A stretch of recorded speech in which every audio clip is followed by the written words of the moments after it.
has previously registered for a password, and the system charges far more per page than it costs Pacer to serve PDFs. So this is information that is available, but for a price, and only through a system that makes a profit based on really burdensome fees to the public. So that a lot of people who really care about who've cared about judicial documents have raised this, and it became one of the cause celebs in the top 10 most wanted this year.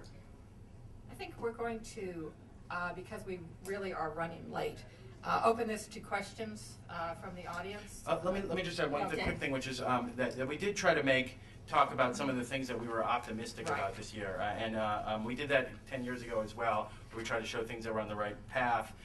NASA made the list 10 years ago. NASA makes the list again. So there are some agencies that have continued really to have a high level of interactive services, to try and use the internet to its fullest capabilities. You know, we've added some other ideas like USAspending.gov on the list that are government-wide.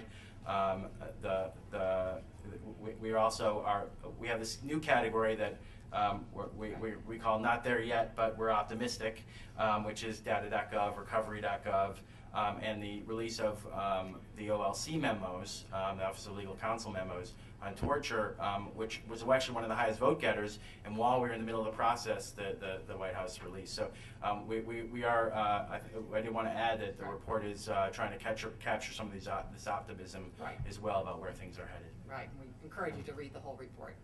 Yeah. Sean Moulton with OMB Watch, and actually I think you were getting to exactly my question. I mean, this is, Ari especially, this is your third time, and Teresa, this is your second time doing this report.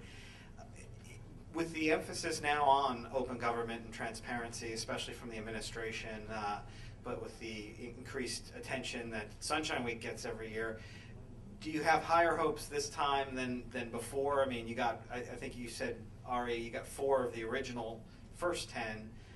Do you think that at the end of this year, or by the time we do another one of these reports, we'll get 10 out of 10 or 6 out of 10?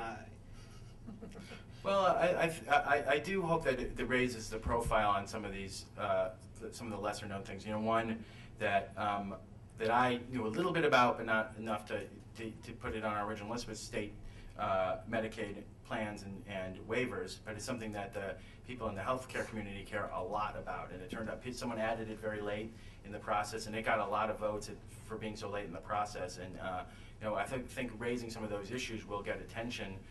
And you know, Beth Novak said to me earlier today that she'd like us to.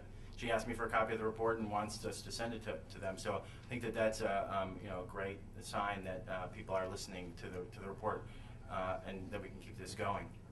We have time for one short question.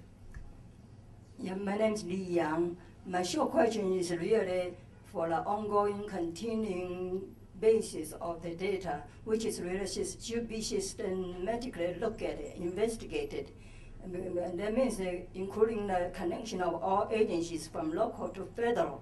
So if there's money and shuffling around, or the Medicare use or revenue or expenditure are misused and actually it's not benefit the general population, or the federal court or local court, district court, they're really connected because the court system is really from local to federal. Yes. So those information are not available. Right. So a lot of complaints and cases are there, and they are not even docketing or pleading, are not even docketing, and maybe there are some several cases with the same case number.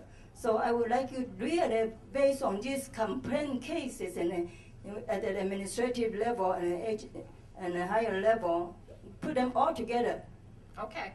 If you can drop us a note about that, send it to questions@openthegovernment.org, and we'll follow up. There, and my Li Yang, my email is LYOUNG2K. No, you don't want to do that on a public broadcast. No.